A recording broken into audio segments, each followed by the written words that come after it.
Então, esses comportamentos, esses pensamentos compulsivos, eles cobrem uma grande culpa sobre alguma coisa. Atos praticados no passado, onde hoje eles estão com aquela ideia, aquele pensamento que vem obsessivamente acusando de alguma coisa, mas aí para que ele não tome consciência do que está vindo, do que foi feito lá atrás, então ele adota um comportamento que alivia a pressão. Ele substitui, ele condiciona, é como os reflexos do condicionamento, né? Que a gente faz. Eu tenho uma cachorrinha que quando eu sento à mesa, ela vem e bota a patinha no meu colo, no meu braço. Eu olho para ela, aí ela olha para mim, aí ela senta. Por quê? Porque ela sabe, se ela sentar, ela vai ganhar alguma coisa. Eu olho para ela, ela senta. Então, esse comportamento condicionado, né, é como se a pessoa soubesse, da mesma forma, que se ele fizer aquilo, ficar naquela postura, se fizer daquele jeito, ele não vai sentir culpado daquilo que fez numa vida passada, ou daquilo que aconteceu numa vida passada.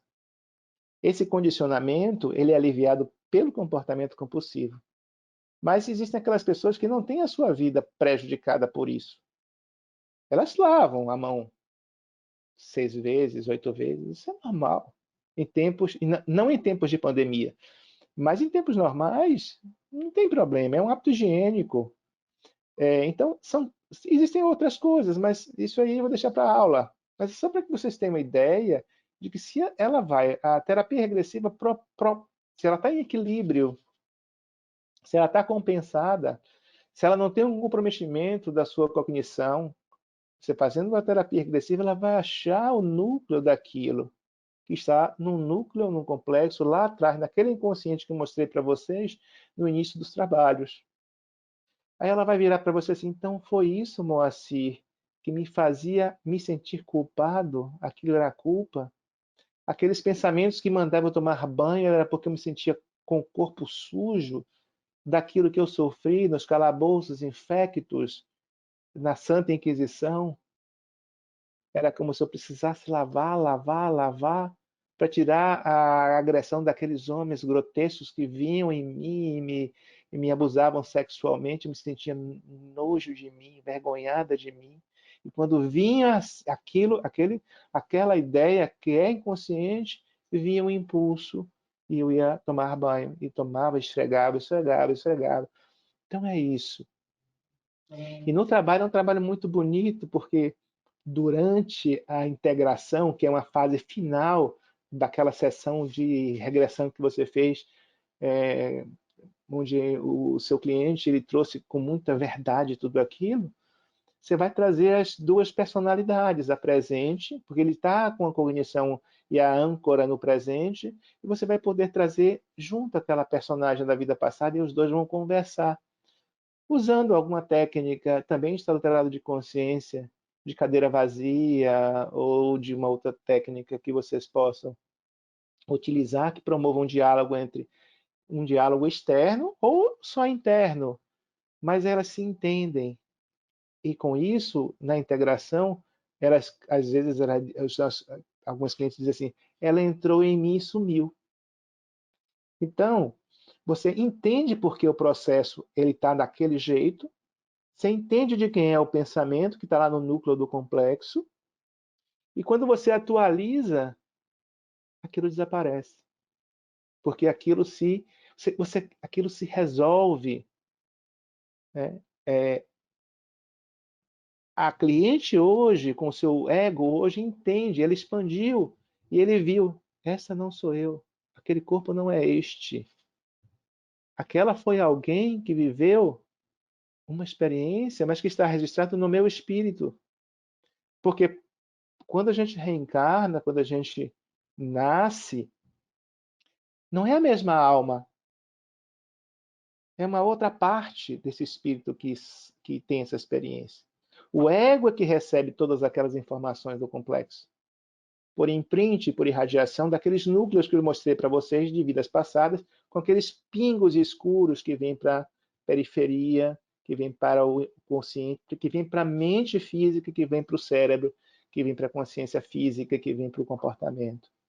Então, quando você faz essa abordagem, indica bem certinha, o paciente compensado, o paciente com consciência do eu preservada, um paciente com a identidade construída, um ego sólido, isso faz com que ele possa ir lá atrás e resolver o problema dele. Do contrário, eu teria que dar medicação para ele. E, infelizmente, a gente tem pesquisas que mostram, por incrível que pareça, que medicação não resolve para o toque.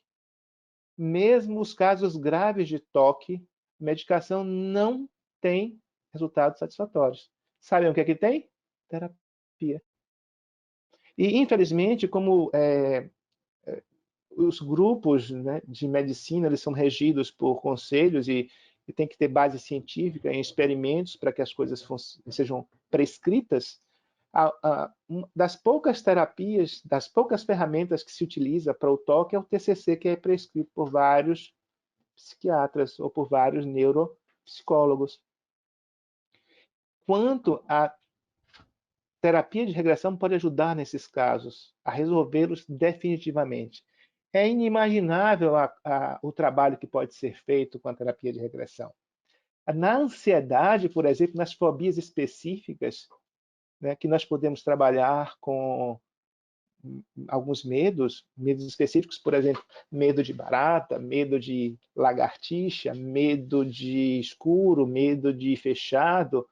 Quantas regressões os clientes foram emparedados? Quantas regressões foram feitas em pacientes com fobia específica por medo de animais, cachorro, por medo de barata, foram encontrados mortes infectas em calabouços. Nós temos, essa não é a única pandemia, nós temos, se vocês tiverem a curiosidade de verificar, do ano de 1400 para cá, nós já tivemos bem umas 5 pandemias, mais ou menos. E quantas vezes nós morremos em vidas passadas nessas pandemias? Eu acredito que várias vezes. E em que condições? Se hoje nós temos o sistema de saúde que temos e a dificuldade de se entender isso, de como é que isso funciona, imagine no ano de 1400 com a peste negra, com as condições sanitárias, com a medicina que não existia, sem videoconferência, sem videoaula, sem laptop, sem nada, sem tecnologia. As condições foram muito difíceis. Quantos de nós estamos entrando em pânico hoje, que não é o pânico de hoje por estar confinados ou isolados socialmente, mas sim porque nós morremos numa pandemia lá atrás, numa vida passada. Então a gente vai encontrando as razões fundamentais, as origens dos pânicos, né? Como é que eu tenho um transtorno de pânico do nada, sem nenhum disparador, sem nenhum algo real? O transtorno do pânico tem um diagnóstico dado quando uma pessoa sente o pânico e olha para um lado, olha para o outro, o avião não vai cair. Não vai acontecer nada com aquela pessoa. Mas ela do nada surgiu com taquicardia, taquipneia, sudorese. Às vezes algumas são tão graves que liberam os esfíncteres, por exemplo. Então, a terapia regressiva, bem indicada num paciente estável, controlado, traz resultados muito interessantes.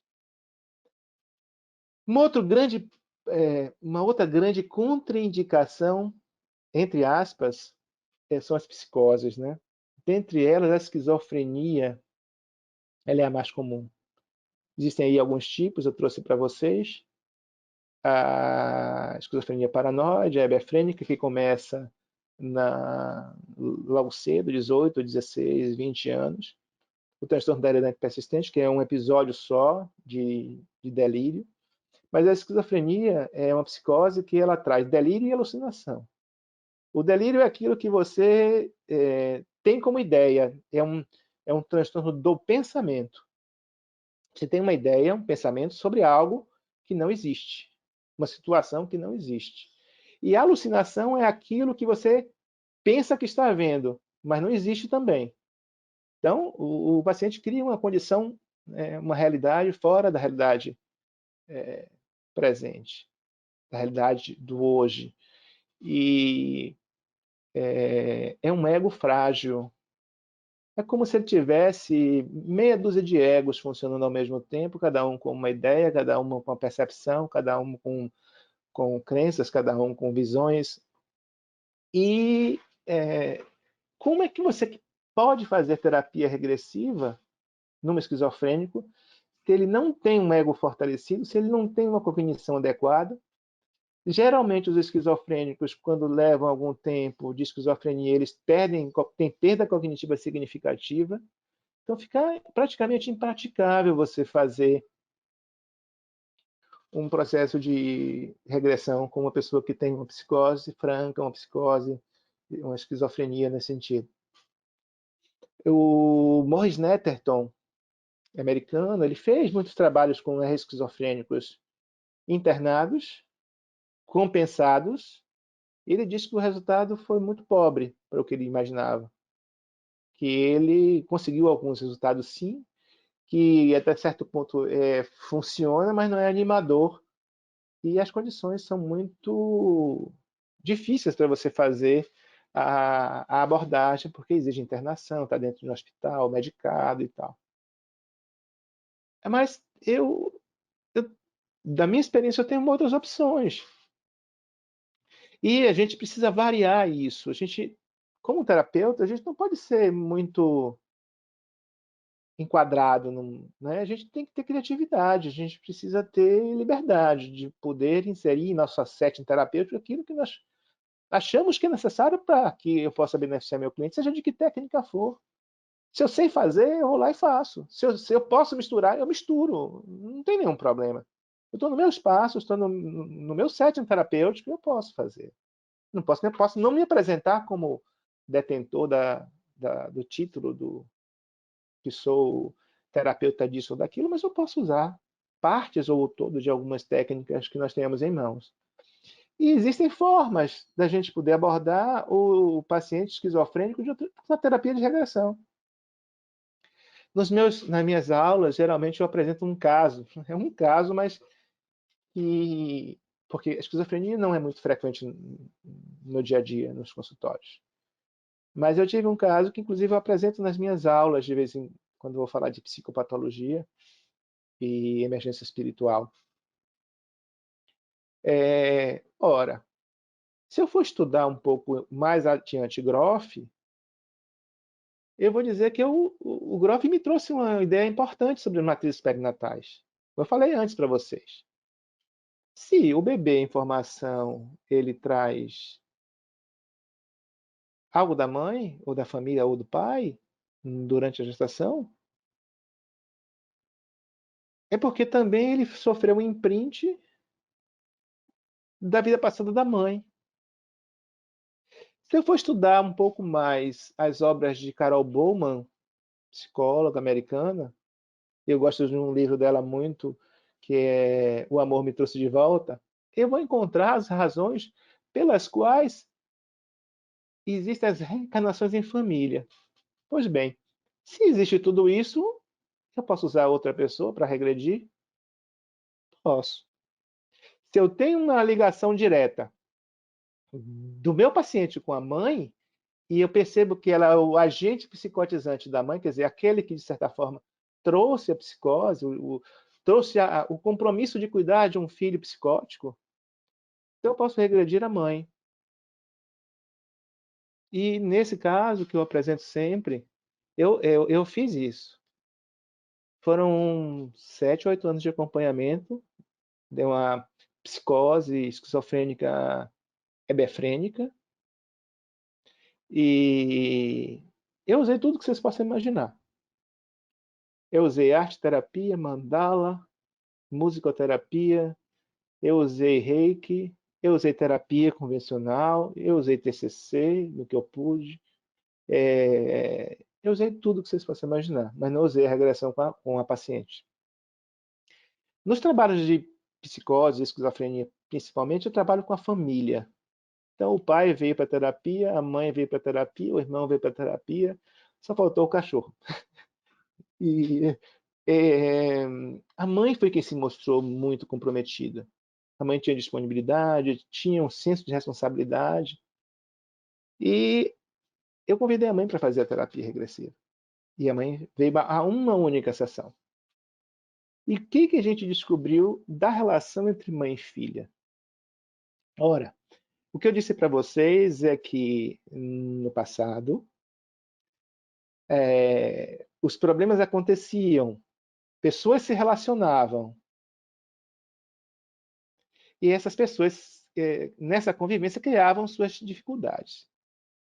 Nessa história, essa mãe atual, ela era uma mulher no passado que tinha um casamento com um homem que tinha uma amante. Hoje, na família, a mãe e o pai eram a mulher e o marido da vida passada. A filha atual, na vida passada, ela era a amante do marido desta mulher. E essa amante, essa mulher, essa menina, ela engravida. E a mulher descobre, fica alucinada, espera a criança nascer, retira a criança no nascimento dos braços da mulher, da amante. Ajudada por alguém, levou a essa moça junto e atirou a criança num poço. E a criança morreu. Então, o núcleo da questão, do complexo, está nessa condição, nessa situação. E a mãe, tendo consciência disso, vai elaborar esse conteúdo e vai tomar as atitudes que precisa, estava pronta para isso, com a filha, que hoje, eu diria a vocês que está muito bem. Depois dessa vivência, a mãe mudou emocionalmente com relação à filha de forma fantástica. Se ela já era comprometida, ela se tornou mais comprometida. Se ela já amava essa filha, ela passou a amar mais ainda essa filha. E o compromisso e a responsabilidade de colocá-la de uma forma que a vida se tornasse viável. Ela sabe que a esquizofrenia é uma doença crônica e que leva à perda de funções psíquicas, motoras e principalmente cognitivas.